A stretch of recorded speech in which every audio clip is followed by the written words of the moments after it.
డబ్బు కంటే విలువైనది రక్షణ. ఎండి బంగారాల కంటే విలువైనది రక్షణ. వజ్రముల కంటే విలువైనది రక్షణ. పిల్లరా, ఆస్తుల కంటే విలువైనది రక్షణ. పిల్లరా, భూములు, స్థలాలు, విల్లు వాటన్నిటికంటే విలువైనది, ఉద్యోగం, వ్యాపారం, డ్యూటీ వాటన్నిటికంటే విలువైనది గొప్పది రక్షణ. ఎందుకంటే అవన్నీ ఈ లోకానికి మాత్రమే పరిమితము. అవన్నీ ఇక్కడ మాత్రమే పరిమితము. ఇక్కడే అవన్నీ కూడా గతించిపోతాయి.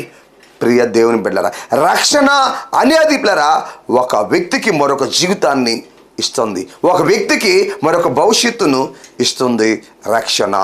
అందుకే పిల్లరా, ఇంత గొప్ప రక్షణ మనం నిర్లక్ష్యం చేసిన ఎడల ఎలాగా తప్పించుకుందుము అని రాయబడింది వాక్యము. అంటే రక్షణ గొప్పది. ఈ వాక్యం వింటున్న సహోదరి సహోదరుడా, నీ జీవితంలో ఈ గొప్ప రక్షణ నువ్వు పొందుకొని ఉన్నావా? ఈ గొప్ప రక్షణ నువ్వు అనుభవిస్తున్నావా? ఈ గొప్ప రక్షణలో నువ్వు కొనసాగుతూ ఉన్నావా? ఆలోచించు. లేక రక్షణ విషయంలో నువ్వు నిర్లక్ష్యాన్ని కలిగి ఉన్నావా?